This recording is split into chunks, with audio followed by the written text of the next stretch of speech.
Olá, estamos começando mais uma videoaula de Sociologia. O tema da videoaula de Sociologia hoje é castas, estamentos e classes sociais. A gente vai falar um pouquinho sobre esse tema, discutir um pouquinho sobre ele, aprofundar alguns momentos que são mais importantes, tá ok? Vamos tocar esse assunto para frente. Bom, para a gente entender essa questão de castas, de grupos sociais, a gente tem que entender como é que a sociedade originou essa questão da propriedade privada para fazer essa subdivisão, por exemplo, em classes sociais. Como é que surgiu essa história da chamada propriedade privada? Como é que surgiu, já que nós éramos uma espécie nômade, caçadora e coletora? Bom, tudo isso surge, se transforma, quando nós passamos pelo processo de sedentarização.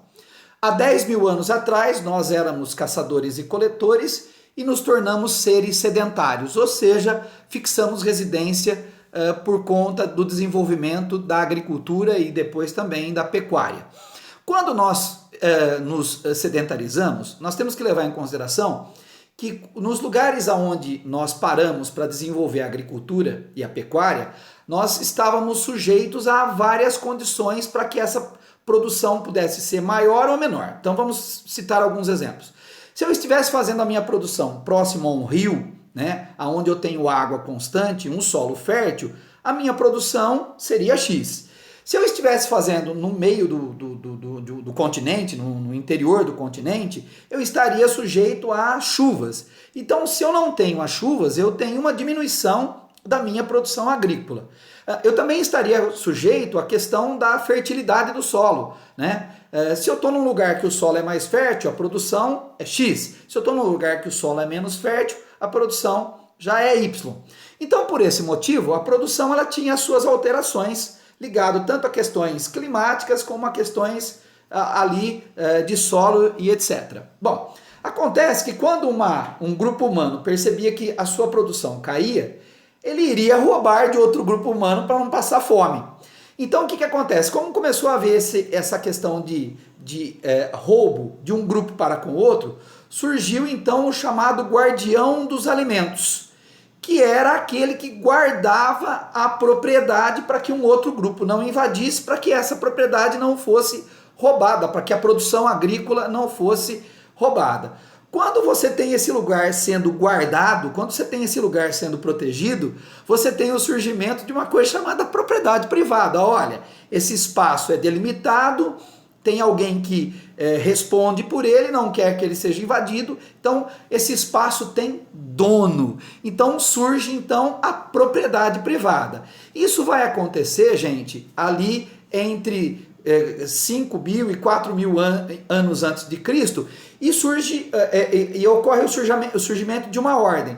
A ordem desses guardiões que protegem, portanto seria um grupo mais privilegiado, e a ordem de quem produz, tá certo? Para poder sobreviver. Então, esse grupo que está protegendo, que seria a origem dos militares, a origem dos guardas, esse grupo é um grupo privilegiado. Então ali eu estratifiquei a sociedade. Você tem ali os guardiões dos alimentos, tá certo? Que inclusive podem se apossar da propriedade privada porque eles desenvolvem técnicas, tá? Que dão a eles, por exemplo, uma força militar. Então eles têm um poder maior. Então dessa maneira, quando surgem esses homens mais poderosos, a gente tem o surgimento da propriedade privada e a defesa da propriedade privada também nesse caso. Bom, nesse contexto está surgindo uma situação de exploradores e explorados, que realizavam a organização do trabalho coletivo. Então você tem os guardiões, que são os exploradores,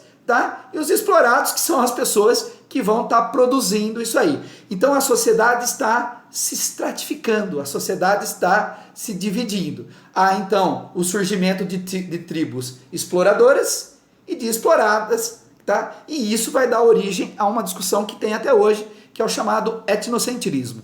O que é etnocentrismo, pessoal? Etnocentrismo é quando um grupo, por exemplo, uma tribo, se acha superior a outra tribo. Então, quando uma tribo se acha superior a outra, ela acha que tem o direito de subjugar essa outra tribo. Vocês viram que começou ali com a história dos guardiões, mas isso passa para a tribo. Ou seja, uma tribo se sente mais poderosa que a outra. E o etnocentrismo é um tema, gente, que é debatido até os dias atuais. É quando um grupo se acha superior a outro grupo, portanto, ele tem o direito de tomar posse daquilo que ele acha correto.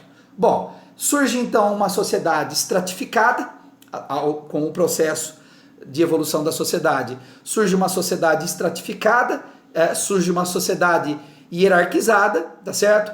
Com militares, sacerdotes, funcionários do governo, comerciantes, ou seja, existe uma ordem de divisão, tá certo? Dessa sociedade. Ou seja, nós estamos criando a sociedade como a gente conhece na atualidade. E aí é importante a gente debater o tema das chamadas classes sociais. Bom, geralmente é definida pela renda.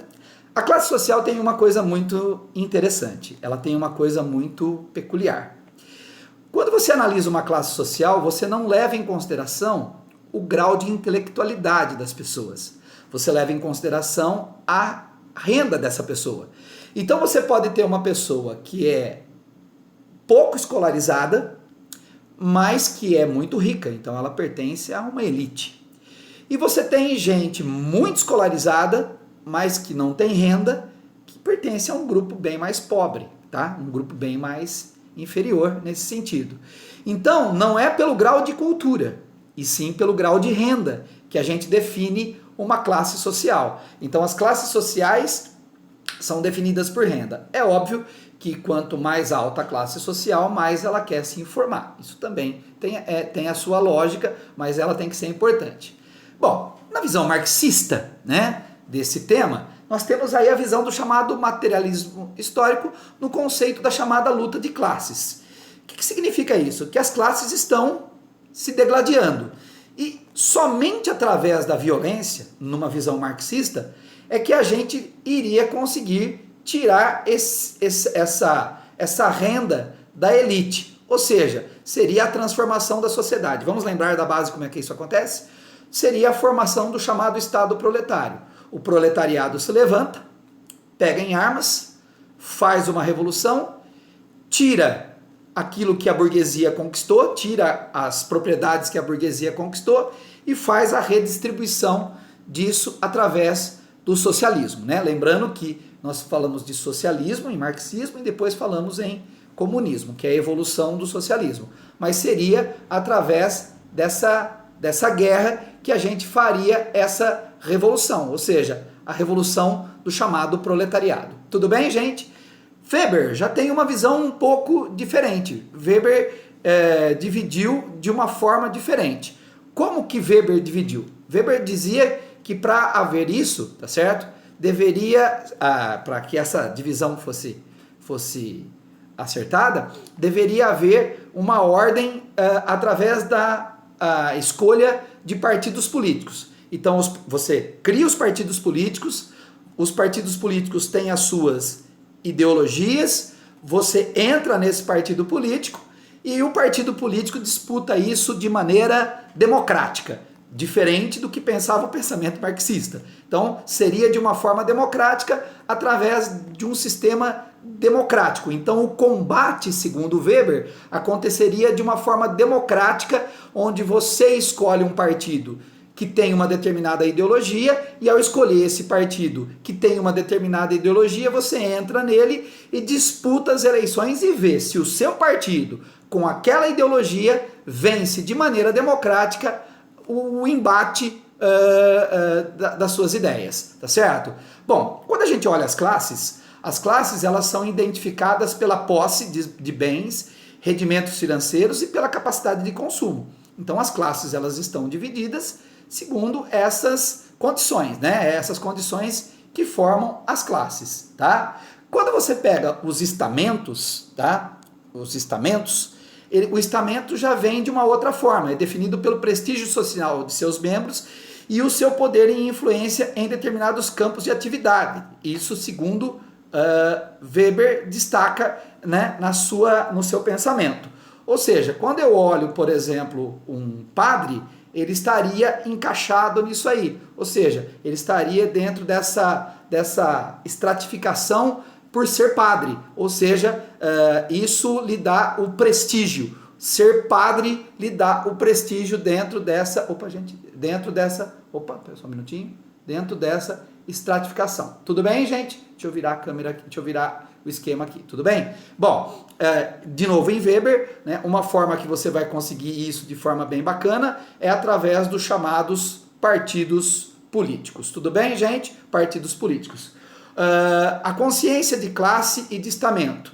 Bom, as classes, elas podem ser divididas segundo grupos. E aí eu pus um exemplo para você entender esses grupos. Então, por exemplo, quando eu olho os militares, a gente podia passar isso também por religiosos, como eu tinha citado ali atrás, tá? Eles têm lá os seus rituais e esses rituais os tornam diferentes. Então, quando a gente olha os grupos estão estratificados por rituais e isso os tornam diferentes. Então, quando eu olho para os militares, eles têm uma hierarquia e essa hierarquia é rigidamente seguida no dia a dia por esses militares. A igreja também. Se você pegar desde o cara que entra no seminário até o Papa, existe uma hierarquia dentro da igreja com rituais e essa hierarquia tem que ser seguida. Ou seja, existe uma consciência dentro disso aí. O sistema de castas mais famoso que a gente conhece, o sistema estratificado mais famoso que a gente conhece, é o sistema indiano. A Índia vive dentro de um sistema de castas. A Índia é um país de cultura milenar e a Índia vive dentro desse sistema que a gente está citando aqui agora, que é o sistema estratificado. Bom, só para vocês terem uma ideia, esse é o sistema estratificado da Índia e ele vem por linhagem hereditária, quer dizer, você nasceu dentro desse sistema e você vai viver dentro desse sistema. Então é mais ou menos assim, ó. O sujeito na Índia, ele nasce numa casta, por exemplo, nobre. Ele vai passar a sua vida toda dentro dessa casta nobre, vai se casar com uma pessoa dessa casta nobre e não vai misturar as castas. Então as castas na Índia, elas não se misturam, não há possibilidade de misturar. Então, mesmo que você fale assim, mas eu queria me casar com uma pessoa de outra casta. Se a Índia, se for uma pessoa que segue os padrões mais rígidos, ela não vai misturar dentro da Índia. Então, você vai ter todos os rituais, todo o esquema dentro daquele extrato a que você pertence ali na Índia.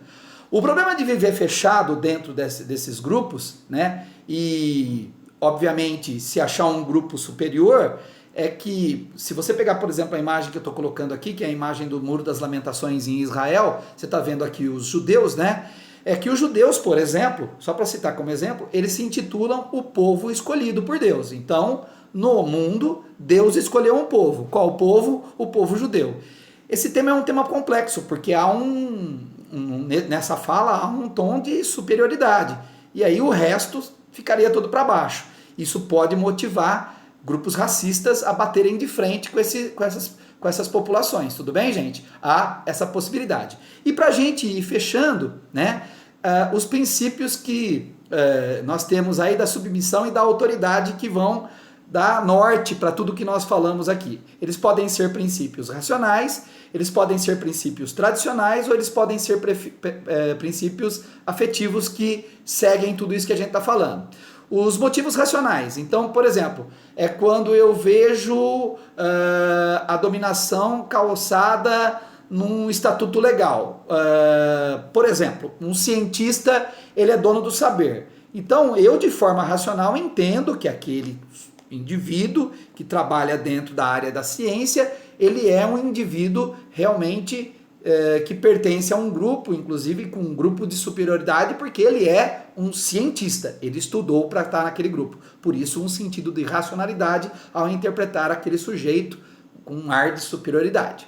Depois, nós temos os motivos tradicionais, que vêm por costumes, que vão passando de uma geração para outra. Eu posso citar, por exemplo, o caso da família, os hábitos familiares, os costumes familiares. Esses são motivos tradicionais, vão passando de uma geração para outra, tá certo?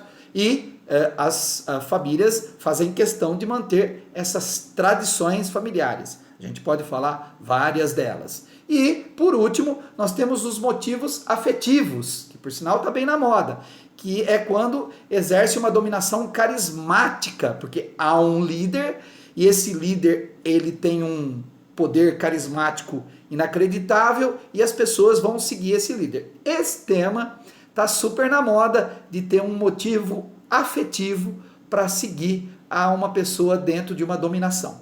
Bom, a gente vai ficando por aqui. Valeu, obrigado, moçada.